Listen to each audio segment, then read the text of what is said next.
Firstly, welcome to one of our Cots & Co webinars. We're doing a few this year.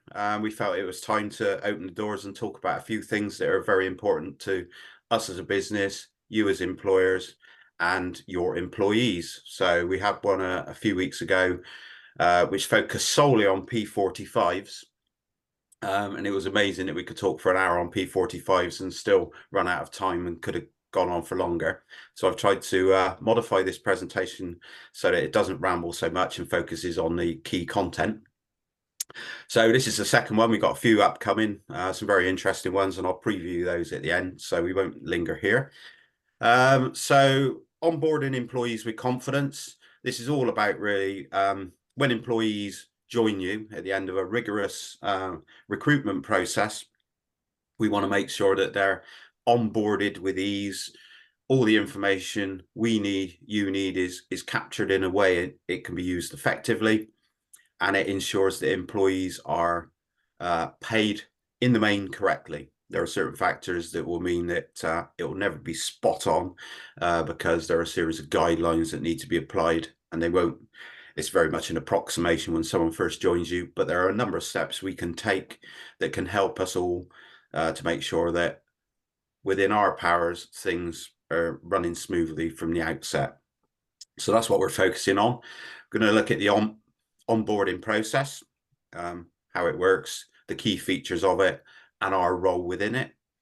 The new starter checklist, the key document within our world, and when an employee joins you, it's the essential document without which we can't operate, and an incomplete starter checklist is something that causes problems. Then we'll slip into the critical importance of a P45, an underrated document at various points in time, particularly with the implementation of RTI. There was great talk of a P45 becoming a thing of the past. And realistically, it shouldn't have a particular use in payroll, except the first time you run a payroll, HMRC don't know the employee is a member of your an employee of yours. And so information that's carried on the P45 can be essential. Meeting deadlines, so that's really the deadlines that we operate to in terms of receiving information. If you were playing Steve Cox Bingo, you'd hear me say correct and complete on numerous occasions. And meeting deadlines is about correct and complete submissions, correct and complete payroll return to you, and adhering to a process and a timeline. So we'll share that and where you can find it. Support and communications when onboarding. So a little bit about the portal, what's available to employees, the things that might happen in the background that you may be familiar with, but may not be familiar with. And then a nod to new employees and pensions. Pensions, yeah, we used to be payroll and pensions. It feels very much at times like we're now pensions and payroll. A huge part of what we do is around pensions, the way they work, the communication to employees, and we have a key part in that process. And sometimes people don't realize what we're doing in the background, or alternatively, what they should be doing because we don't. So we'll cover that too. So on to the first slide then, Bella. With lots of pop-ups. So the first pop-up, has your HR considered smooth onboarding? So this is really a nod to the fact that this is a process which sometimes it will be, the HR department can be distinct from those who are payroll contacts for us and ourselves. So it's really recognizing the fact that the HR department is a key player in the whole process. If they don't appreciate the value of a correct and complete new starter checklist, or the value of receiving a P45 promptly after the employee has joined you, then ultimately you won't get those documents, and we won't get those documents because they're not there. They'll then arrive at some point, possibly, if the employee decides that they're worthy of bringing to someone's attention, or they may not, and that can cause problems down the line. So it's really recognizing that everyone has a part to play, and everyone should be aware of what is happening within the payroll function. So successful onboarding steps. We kind of reckon that you might have got the first one sorted. Hire a new employee. Obviously, it's can be a tortuous process. Lots of time and energy and potentially money spent on recruiting an employee to your business. And and ultimately they'll want to be paid, and ideally they want to be paid correctly. And we hold a key role within making sure that happens. So having invested all that time and energy, the last thing we want to do is, for the sake of a few forms being incomplete, key information being omitted, perhaps P45s not being passed across, it would seem a shame that all that good work can fall apart because the employee come to payday, feels that things haven't been dealt with correctly, they haven't got what they expected, they don't understand why that's the case, they've suddenly seen a pension contribution disappear from their pay, etc., etc. So hire your employee, but there's more to it than that, to make sure that they become a valued employee who will be with you for years to come, hopefully. Next step in the process, new starter form. So we'll look at the new starter form in a moment. It's the first series of slides, because, as I say, it's our critical document. It's the most important thing. So then we move on to P45. So in the ideal world, the P45 will be furnished by your employee to yourselves when they join you. The ideal world is a different place to the real world. We work in the real world when we're issuing P45s, and we appreciate that other employers who have for whom an employee has left will have certain procedures, certain methods they use, which may not always result in a P45 when in the ideal world you would like it.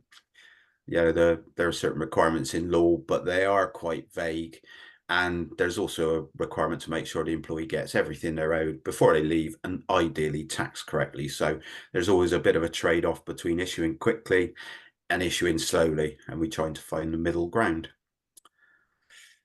Then we move on to the employee being paid. Now, for some employers, we're intimately involved in this. If we make payments by backs or Bankline or auto pay or one of the other banking systems, we are directly responsible for making those payments. We're uploading them to the platform that's applicable after approval. And so the information we require there is greater than if we're not making the payments. So the information we gather is greater. So the employee is paid. And then the final step is pension communications. So once they've joined you, they've been paid, then the pension communications become a thing. Once you've paid them, you know when you've assessed them, you know the dates that apply to pension comms, and therefore those clocks start ticking and the importance of the communications is heightened. So that's the kind of steps we'll go through. As I say, some people will be all too familiar with, for example, the new starter form, correctly complete them on every occasion. And to them, I do apologize because unfortunately, it's not the case with all. So what is the new starter checklist? Hopefully everyone has seen a new starter checklist. There are, Bella will flash up various bits on this slide. There are lots of new starter checklists, new starter forms, new employee notification forms that are in existence. HMRC have produced one. The latest update to their paper version, I think, was November 2022, probably. They do change periodically, and we try to incorporate those changes in our own forms. We still see people using a P46 from 10 or 12 years ago. They've been obsolete since the introduction of RTI. All of the statements changed, albeit in a small way. So the HMRC form is not fit for purpose. It doesn't gather key information. And that's why I would say, insist, we lean towards completion of our form rather than any alternative. Now, some businesses, organizations have their own form. They're gathering the same information for their own purposes. So we don't want to duplicate unduly. So if the same information can be gathered in another way, then we're always open to that. I think the key is all of the information that we require on the new starter form is there for a reason. And so, that's the reason we asked for it to be completed.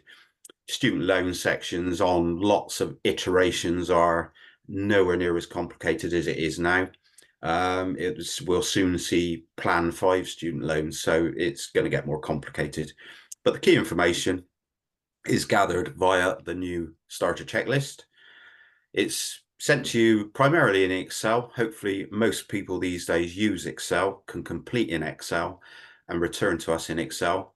The advantage with an Excel document is that the information is in electronic form. We can easily export it to payroll software. We can use it in its current form.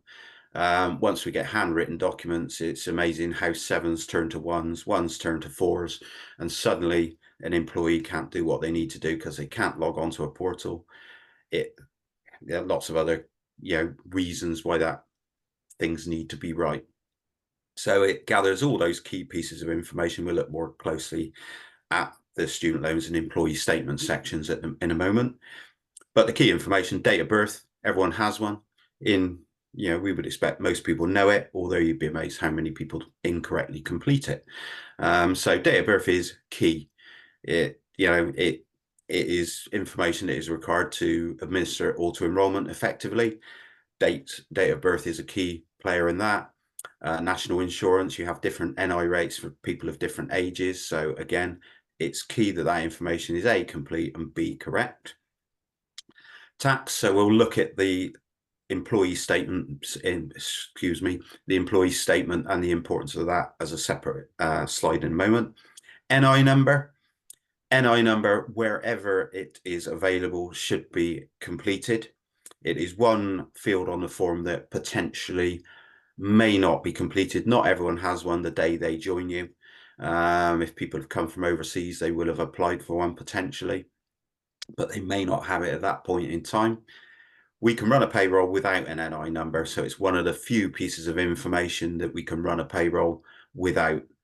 The expectation is that the NI number will be provided to the employer and by definition to ourselves swiftly after it's received. It affects pension enrollment. Some pension providers will not allow enrollment without one. Some will allow enrollment with a temporary one. But ultimately, in order for an employee to get the tax relief on their pension, they will need their NI number. It's a unique identifier and it saves lots of problems if an employee has one. So if they don't have one, that's fine. But on the form, it is a field that needs to be completed wherever possible. Names, again, quite a straightforward field.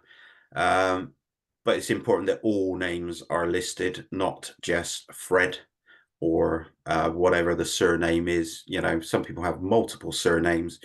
HMRC requirements are to give full names and not shortened versions, nicknames, known as, etc., etc. So the sort of checklist is about HMRC identifying the employee and matching it with their records. So the minute we start putting shortened versions, then we get into difficulties. Everyone is checking eligibility to work these days. I'm sure you're checking passports or driving licenses or whatever to prove people are who they say they are. And all of those official documents carry a full name. So wherever, we really need to use the full name. It's sometimes convenient not to, but it's very important. Email, so it's one of the fields that if you were to use an HMRC form, you wouldn't be expected to provide an email address. And it's critical for ensuring that employees get access to their pay slips and other communications that are issued via the portal. There's a legal requirement to provide a statement of pay at or before the time of payment. If there's no email address, then providing that statement of pay becomes much more difficult. So it's important that that field is completed. Use of an electronic version of the form helps greatly because those hyphens and underscores look very similar when someone handwrites something, whereas an electronic version will be very clear whether it's a hyphen, an underscore, a number, whatever it is. Student loans we'll look at separately in a moment. Address, there are 3 address fields there. So 3 lines of the address and a postcode. Those are everything within HMRC and pensions will require at least 2 lines of an address. So, yeah, I've looked at a new starter form yesterday where we've got 1 line of address. You then have to, we did luckily have a postcode. You tap it into the Royal Mail website, you find out where that employee lives, etc., etc. But completion of that is, I would consider, essential. Everything is based on an address. If you shorten it, quite often you get what would be a block of flats, and someone will provide, Claverton House, and you know that there are 50 flats in Claverton House. So really nothing is going to get to them via post, which often pension providers will send. So it is critically important that that data is made available at the time they join you. So that's the employee information. There is also, not everyone is aware of it. Some people choose not to complete it. And to be fair, there is not always a need to complete it. Sometimes if you are an employer with 5-day workers, everyone's Monday to Friday, everyone works 37.5 hours a week, then absolutely fine. We don't need anything to tell us differently. But there is a second tab, which we call it the employer tab. Everything on the first tab is about the employee providing information. And the second tab is about the employer providing information. The important things: start date. So that's the start date. Normally it would be exactly the same as the start date that's on the employee section. And it's important that you make sure that the two are the same, because the employee will have one start date. It may be that they've completed the form in advance of joining you, and so the 2 dates may not match. We would ask politely that we just make sure those dates are consistent. Department: if we report on a department basis for you, which we do for some clients and not for others, then completion of the department is important, and completing it with a department that is already in existence and matches one we've got on our system. So we've got employers with 20 departments, and the forms will not be immediately obvious which of those departments that employee should be costed to. So we would ask that that is completed with a department that we know matches the departments you use. So if it's distribution, then call it distribution rather than transport, which we would probably work out is transport, but it leaves something to the imagination. Things can go wrong. Some people use department codes for the avoidance of such doubt. So if you use department codes, fantastic. There can be no doubt about Department 12. It is what it is. So that's absolutely great. Pay frequency and rate. So it's important we know how the employee is paid. Is it an hourly rate? How many hours are they employed for? How are they paid? Are they salaried? And a working pattern is important. If we're ever calculating daily rates, hourly rates, overtime rates, unpaid leave days, whatever it might happen to be, then knowing what constitutes a working day is important. Particularly important if it's a part-time worker, 3 days a week. If you get some SSP, the rates are different, everything changes. So we may well ask for that information at the time we process such payments, because those type of things do change over time. But it is, complete it as fully as you can. P45 received by employees. So let us know if you have got a P45 and that it has been forwarded to us. So please forward it to us. And then once completed, the new starter form and the P45, if available, should be uploaded to the portal. So wherever possible, we are avoiding transmission of documents which hold personal identifiable information, PII, because of GDPR. We encourage use of the portal wherever possible. There's key data on these forms. There's national insurance numbers, dates of birth, addresses. The one sure thing is that a scammer would rather have that information than not. Email is, less secure than a portal, and they can be sent to the wrong place as well. So, how many times has someone tapped a Steve or a James or a Jill into a email, and it's come up with the wrong one, and that email has been sent. If it's not, critical information, if it's not PII, then okay, there are other issues, but the prime issue of protecting employee information, you won't have breached that, which is obviously important. So that's that section. The tax declaration, the probably most important in terms of your employee getting paid correctly, at least. So other things are very important. But if your employee is joining you, if they haven't corrected the employee statement correctly, then in all likelihood, they will not be taxed correctly. It's just a flow chart, basically. You work your way through it, you complete it according to the answers you've given, and you should come out with an answer, and then you put it in the relevant box. So what could be simpler? There are things that can go wrong. There are employees who will struggle potentially with it. I think particularly of employees who've come off a 0 hours contract or a freelance type arrangement, self-employed, those type of people, where you can probably make a case for a couple of the boxes being applicable.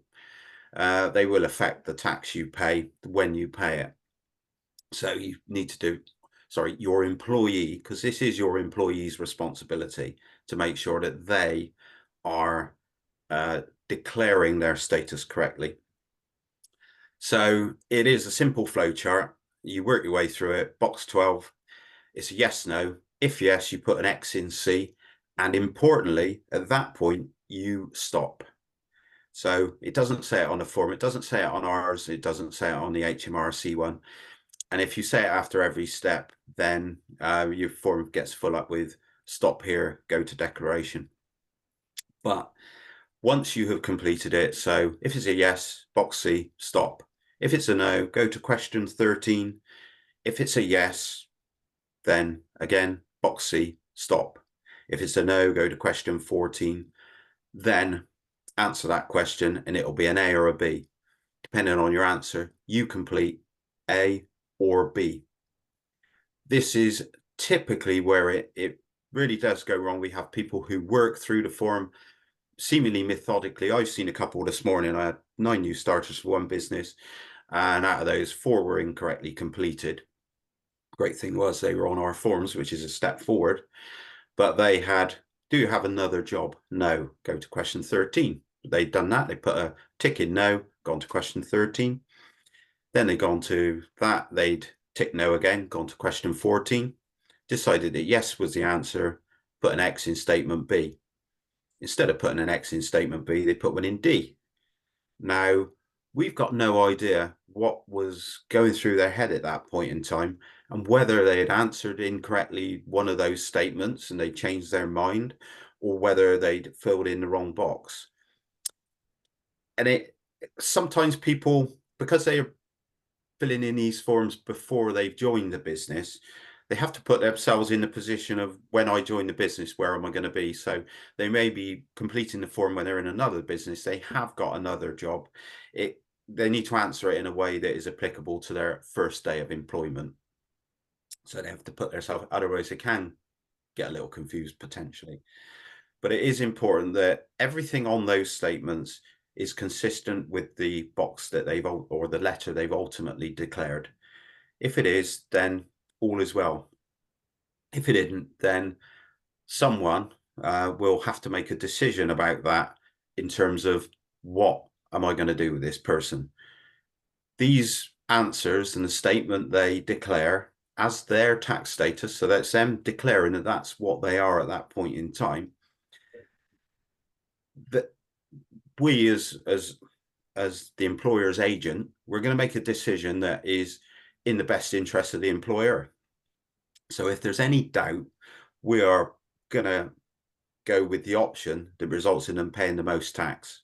So the one I've just described, tick statement B, sorry, they should have put an X in B, but they've put it in D.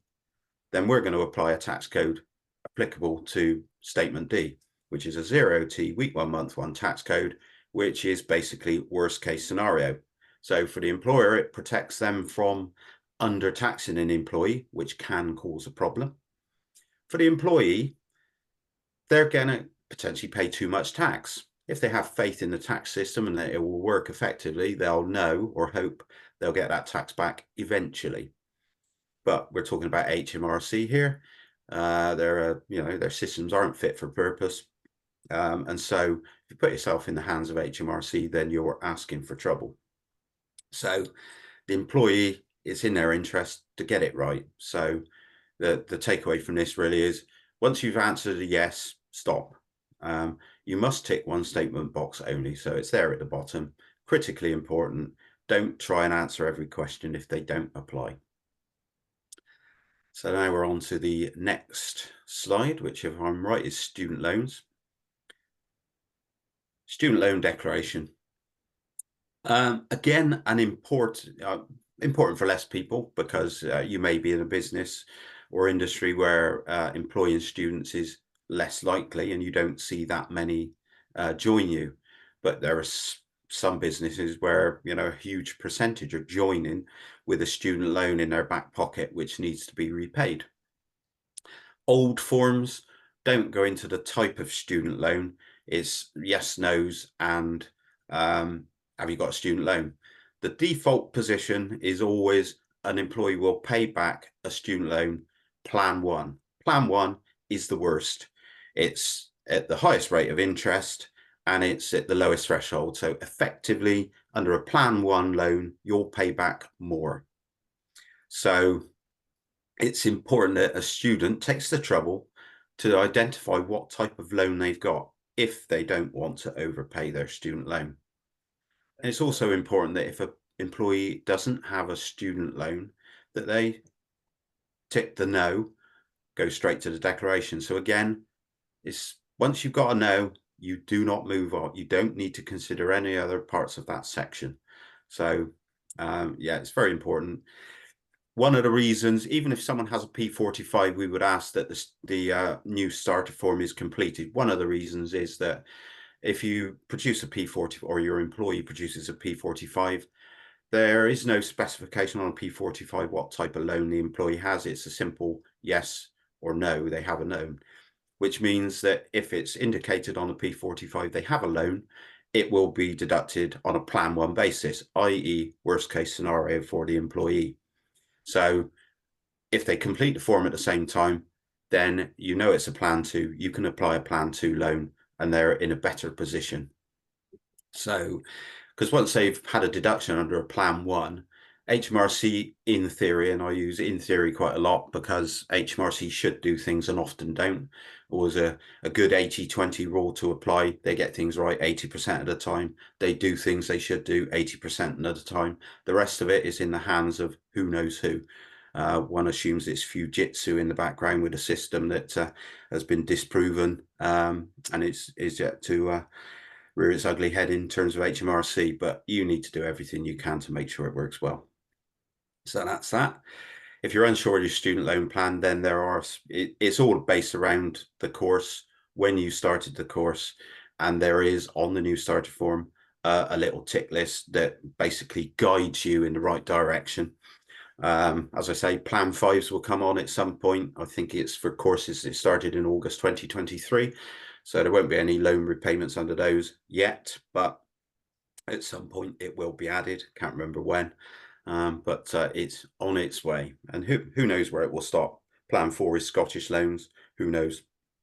So keeping abreast of it, keeping an eye on it. If there are any changes, then taking those into account. So that's that one. Where can you find your new starter forms? Some people are very good. They use them without exception, and that means they found them. If you can't find them, and there will be we'll provide a video and a set of slides after this and some links to some of these things if you haven't found them or you need help in finding them. On everyone's employer portal, there will be a README, which is some guidance notes on new starter forms. New starter form Excel version 3, November 22, and a PDF version for people who don't use Excel. There aren't that many around these days, but we did provide it because some people couldn't use Excel, or maybe they passed their forms to people who couldn't use it. As I say, we prefer Excel. It's much easier to manipulate the data and use it effectively. And rather than moving it from one place to another via other means, which is usually someone remembering it and writing it down potentially. So they are all available on the portal. Because they were uploaded in November 22, they're not immediately visible. You actually need to change the settings to show all documents, and then you can do a search to find new starter form, but they are there. The best case scenario is probably to download them once, put them in your HR starter pack or somewhere on your server where they're readily available to all, and then you know that those who need them will be able to use them. There's also on our YouTube channel, which grows by the day, there's always new videos appearing, which we try to help people to do those key things. But one of the guides is on how to complete a new starter checklist. So Daniel guides you through how that should be done. So if ever there's any doubt, it's a quick watch, listen. It's 6 minutes and 51 long, so it's a little bit long, but worth looking at if you want to refresh yourself or your employee on what's important and how it should be completed. So common errors. Okay, this is more less so errors. This is things that can go wrong. So I've already talked about ticking multiple tax statements, the obvious thing that goes wrong. Someone's worked through it, seemingly, answering each question, working their way through it methodically, and then they get to the bottom and they tick the wrong box, or they tick a box not consistent with what they previously completed, and you wonder why. And inevitably, that will lead them to being potentially taxed too much is obviously the worst case scenario for them at that point in time. Taxed too little is equally worrying in the sense that at some point, if you pay too little tax, someone is going to come after you and want you to pay the balance. So in the ideal world, you get it as close to where it needs to be as possible. And that's where the P45 is really helpful. And we'll move on to the P45 as a separate document in a moment. But the new starter form is, particularly box B, it tells HMRC, or it tells you, it tells us that we need to apply a tax code based on the employee having had a previous employment in the current year. What you don't know is there a crossover or is there a gap? So that employee might have left that employment in June and be joining you in December, in which case there's a great gap. And that will mean that potentially they're going to pay too much tax. Equally, they could join you in December and they could leave their other job in December and they will end up on the same tax code, 1257L, week 1, month 1. And in that scenario, where there's crossover, so 2 employments in the same month, they'll pay too little tax because they will have received their personal allowance on both jobs. They're only entitled to it once. And so that tax underpaid will come back to haunt them at some point in the future. HMRC issuing a new tax code. That's a problem if you don't get a P45 promptly. It's because once HMRC have issued a new tax code, then the P45 becomes a redundant document. Now, we would still like to see it, but you'll send it to us and it won't, no changes will be made in their record pertaining to that P45. We'll often send an email saying, thanks for sending it, but it's obsolete. If your employee thinks their tax goes wrong, they need to contact HMRC. So there is a crossover. Contacting HMRC is bad, okay? Contacting HMRC is not only bad because you have to explain something you may not be fully conversant with to someone who is operating from a script who may not be fully conversant with it. Between them, they'll cast the blame on your employer, because clearly that's where the fault must lie.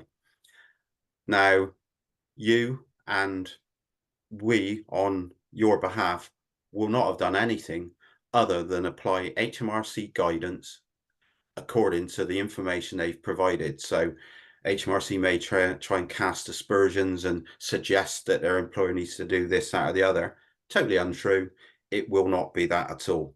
But HMRC will be keen to administer responsibility elsewhere. The other frightening thing about HMRC is 2023 figures, 16 minutes and 22 seconds average time to actually speak to an advisor. Now, that's an average time. Whenever I've spoken to them in recent past, it's 30 minutes before you get through to an advisor, having pressed 1 for idiot, 2 for another idiot, try to give a description on the phone that matches the requirements so they can put it through to the right department. That time is up from the previous year when it was 14 minutes and 24 seconds, I think. So it's gone up 4 minutes. I reckon that must include people who phone at midnight and get through quite quick, because during a normal working day, you don't get through that quick. And then you've got to go through your problem, come up with a solution. So if we can get it right from from the outset, then we avoid a lot of that heartache. And it really is heartache. The other thing we've noticed in recent past is HMRC have suddenly started to issue tax codes which are quite obviously wrong. Now, we're not always in a position to know that a tax code is wrong. A tax code will incorporate many factors that we are unaware of and you as employers are unaware of. So it will may refer to benefits in kind they received elsewhere, tax they've underpaid in a previous job, lots of things that none of us will be aware of. But we do know that if an employee produces a P45 with tax year-to-date figure and pay year-to-date figures, so they've been paid in the current year and they've been taxed in the current year, if HMRC issue a tax code with a cumulative tax code and no pay and tax brought forward, it's wrong. And it will lead to that employee underpaying tax. So, and it's happening more and more. We've seen quite a lot of examples of it in very recent past that lead us to the inevitable conclusion that something is broken and needs fixing. But, if we all do our bit, then we've got a better chance of getting it right. That's absolutely certain. Tax refunds.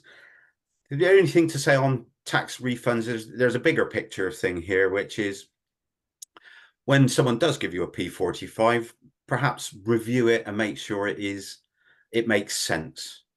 We see from time to time employees receive large tax refunds, £5,000 to £10,000 tax refunds, which can result if a CEO of a charity moves from one charity to another and maybe had 6 months of sabbatical in between. They would have paid a lot of tax at the higher rate. When they join their new job, they'll be re-taxed at a lower rate. The tax moves down in tax bands, generates a tax refund.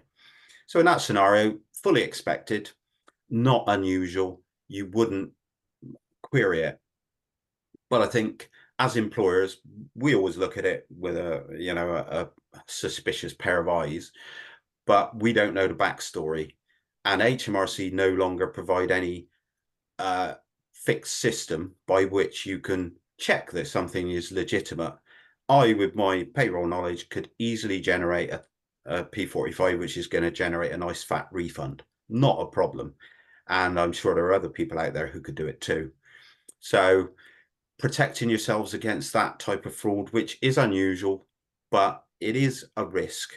In olden days, and unfortunately I go back way too far into the past, there was a restriction on what you could refund an employee. There is no restriction anymore. So long as you've got no reason to suspect it, you can make that refund of tax. So just look at it with an amount of suspicion. Just always judge everything. If you know the circumstances, you know whether it makes sense. The recruitment process will be quite clear that in that scenario I outlined, it's exactly what you expect. So why would you query it? But if it was, Joe in production who joined you with a similar tax refund, you might question that one. So just, open your eyes to such things, really. So that's that. Onboarding process. So we're about halfway there. In terms of time, we're more than halfway, but that's okay because it looks worse than it is. So we've we're going to quickly look at P45s. Importance of a P45 when onboarding. So we did a whole webinar on P45s. So the importance of a P45 is that it is produced when an employee joins you, if at all possible. Points to make: P45s need to be issued as soon as practicable after the employee leaves. So in law, there is no absolute definition. Ideal world, the day he leaves is the day he gets his P45. What that doesn't allow for is if someone, you realise you've undercalculated their holiday pay or something hasn't been paid that should have been. Okay, you've issued a P45. Once you've issued it and it's out in the wild, you can no longer change it. So that then would mean that employee was paid as a payment after leaving. They're then taxed at 20% on something they might not have been taxed on. So the kind of working practice is we work to issue P45s within 5 days of the employee leaving. Sufficient time for any late adjustments, but not an inordinate amount of time for the employee to wait. At the other side of the coin, there have been employer like yourselves who say, "Where's your P45, Sonny? We need it." Some employers are very adamant in their approach to that. You need your P45. There's no ifs, buts, or maybes. We need it. You can't join without it. Factually incorrect. You do not need a P45 to move from one job to another. It's a nice to have, not an essential. But the quicker it moves from A to B, the better, and the quicker. And people still need to recognize that it's an important document, and if they can produce it, it's to everyone's advantage. Things are far more likely to go well. And it also ensures that what is in essence an approximation because of what's been completed on the new starter checklist doesn't lead to an under or overpayment of tax. Once you've got a P45 in your hand, we can then just disregard that section of the form, because a P45 in the hand, provided it's a date that you can use. Sometimes we get them from years and years ago, which serve no useful purpose. But assuming it's in date, which is this tax year or the previous tax year, then it will have served its purpose. I've lost my thread there slightly, but it will allow the tax and tax to be calculated correctly. So it's get your hands on it where you can. Meeting deadlines. So this is us meeting deadlines, you meeting deadlines. I'll use my Steve Cox bingo, correct and complete again, because I love a correct and complete submission. We all love a correct and complete submission. Correct and complete means we've got everything we need to run a payroll. Correct and complete submission means we've got new starter forms for running that payroll. Correct and complete means that starter form is correct and complete. Everything we need is on it. It's all populated. We've got a date of birth. We've got a start date. We've got an address. We've got all the information we need. So everyone has a payroll calendar. Again, it's on the portal, can be accessed. Sometimes you'll need to filter it for aged documents, because it obviously is issued at a point in time before the start of the relevant year. But it is always there, and we provide a new one if something changes, your pay date changes, or you decide you need more time, less time to authorize, whatever it might be. So that's when we need the information. It also outlines, of course, the deadlines for us to return stuff to you. And it's all, it's a knock-on effect. The dominoes come into play. If we get a submission and it's not complete and correct, then it inevitably leads to problems down the line. If one thing's late, other things become late. Potentially the payroll is returned to you for check-in late. The one immovable object is the employee pay date and any lead time into that. So if we're making backs, then we've got to get it done, by in accordance with the 3-day back cycle. So the reason for mentioning it really is that, in the idea, if we get everything in on time, then we are in a far better position to get everything back on time. If we don't get things in on time, then someone somewhere could end up with their payroll being delivered late. And it's not always the people who offended. We always try and make it so, but sometimes things are late, and it's because what we needed we didn't have. We do not always check it the day it arrives. So we'll have a, we'll have a calendar. We know what's due in on what dates, and then we've obviously allowing ourselves 48 hours or 72 hours to process it. And that processing is dealt with according to other things in the business. So, we're not heavily processing every day. Sometimes we'll be doing other things. So we're not always immediately checking it. So if someone has omitted a date of birth, we won't always see it at that point. So we're really throwing it out there to make sure that everyone is understanding of the critical importance of it and making sure that those documents are transferred to us. I'll say it one more time and I'll try and avoid it in future. Correct and complete. Right, enough said. Thank you very much.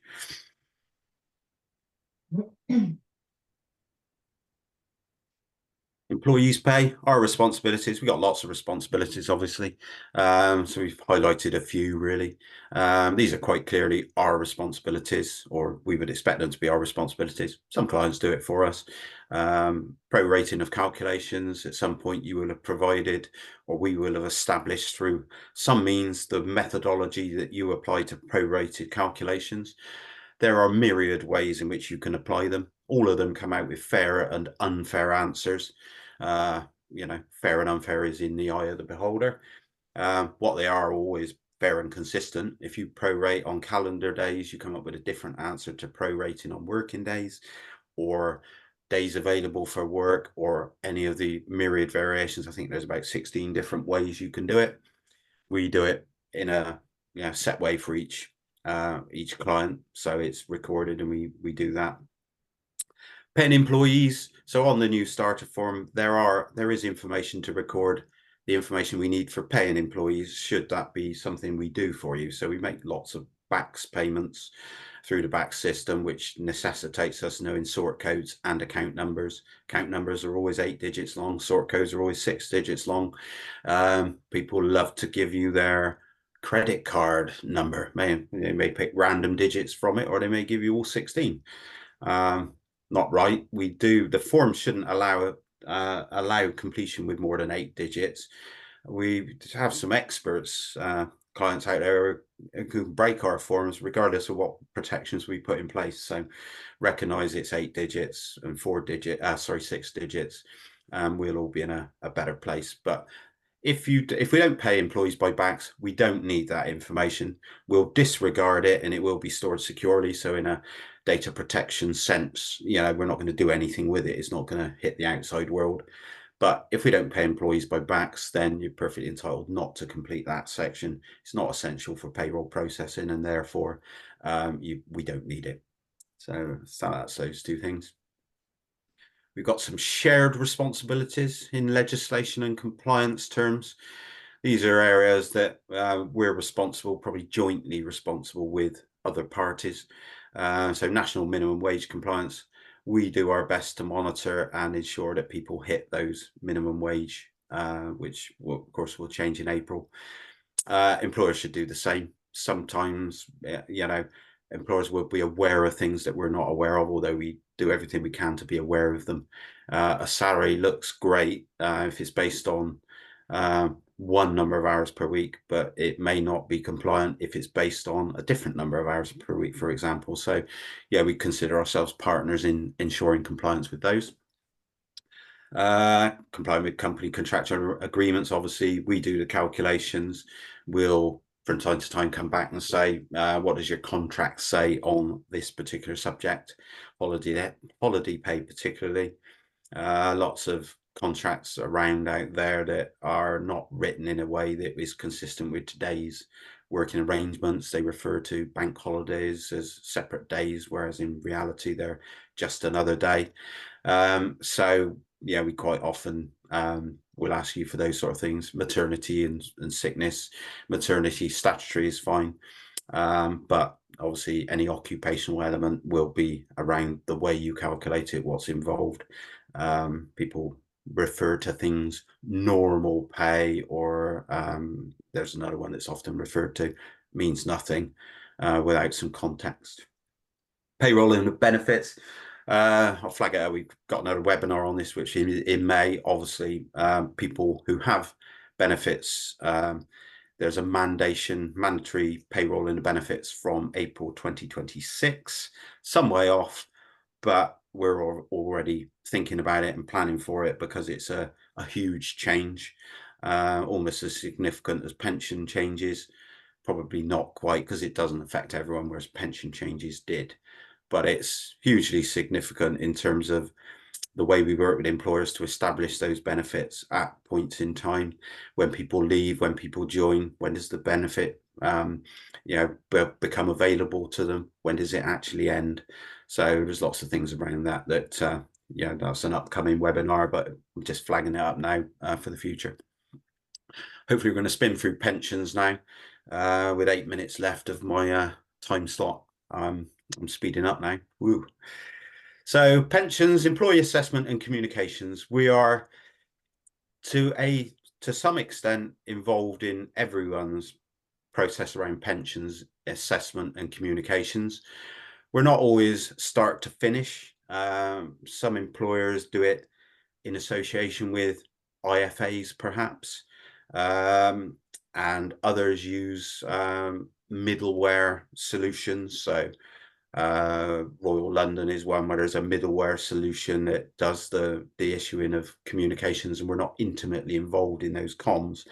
What we are doing in almost all cases is assessing the workforce, establishing whether people are eligible job holders, non-eligible job holders, or entitled workers, issuing communications where we're tasked with doing that, but we're always applying those assessments to future payrolls. And where the assessment is requiring of future assessment. So if you're assessed as non-eligible job holder, future assessments, you may be reassessed as eligible job holder, and another communication is required. If you postpone workers for 3 months, which is quite common, then further communications are required. So it was really setting out what we do for employees and how we do it. So look at your own solution, but where we are always going to assess the worker from day one according to the postponement that you have defined to us at some point in the past. So as I say, often 3 months. It's quite common if you expect some turnover of staff, or you have some sort of period of time, probation period of time, then postponement is quite a good idea. I think the importance here is that employees need to receive communications.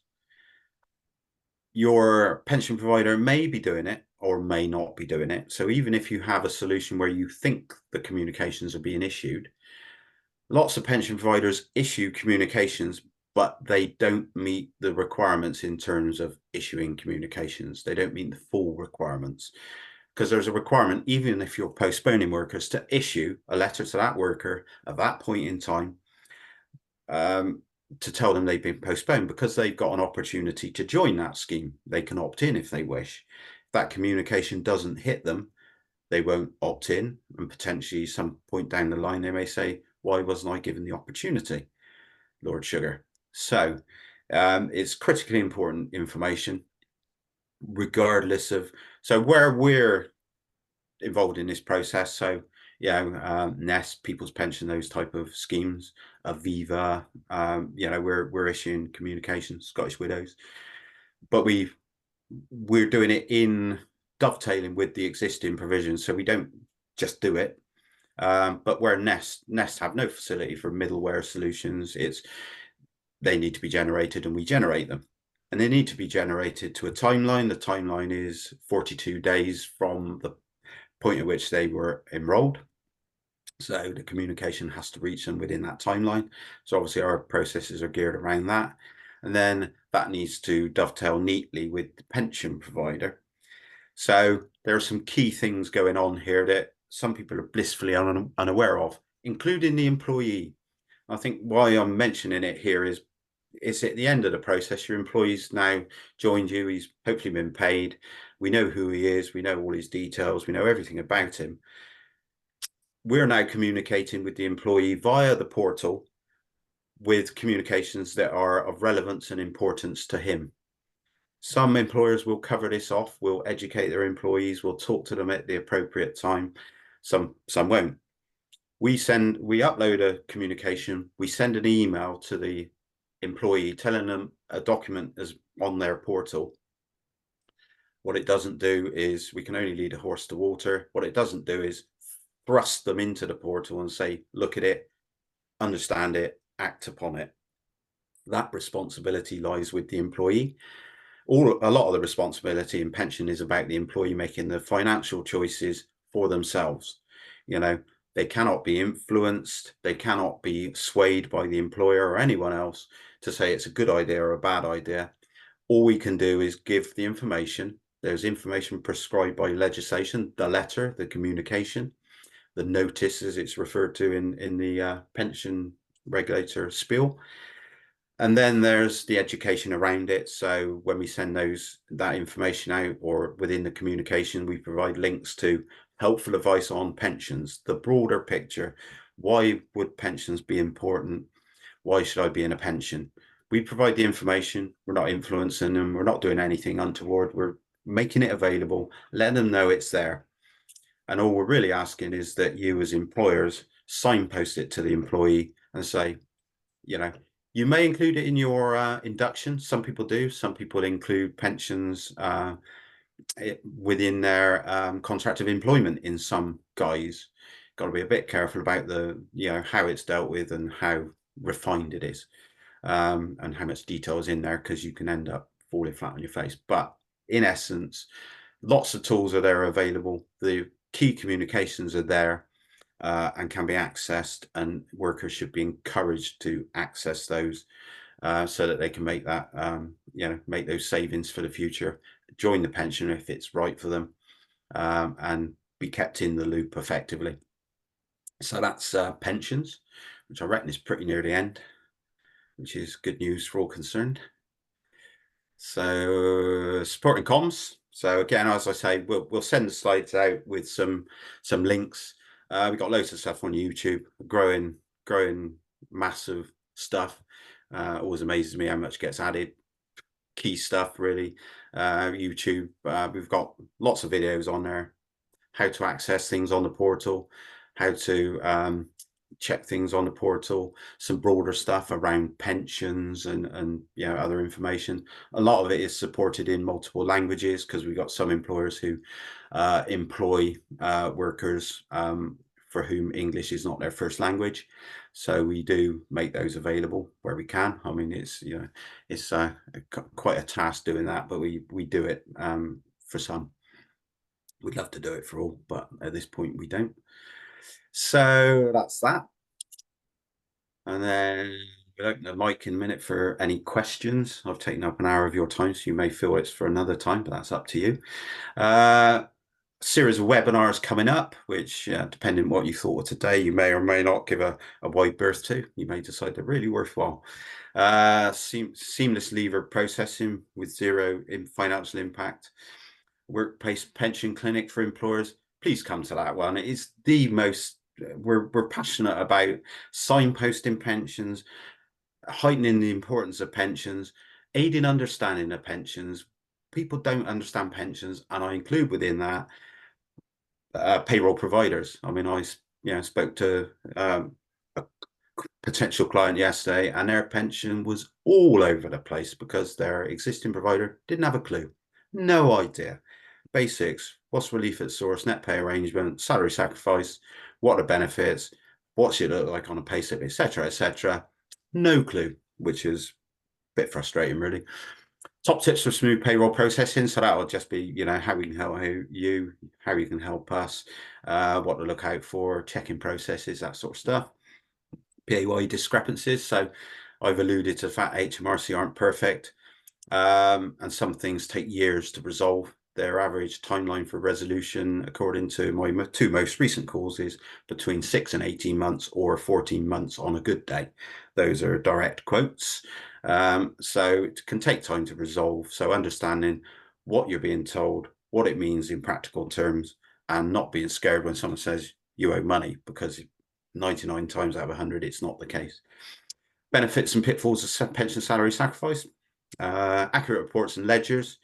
We've got a couple of our more seasoned staff who are on apprenticeships, dealing with data manipulation, data processing, business data analysis, and so sharing some of those, some of that expertise, and perhaps giving you reports that you've not had access to because you didn't know you needed them, to avoid you messing around with things we send you to convert them to something for your payroll software, your accounts software.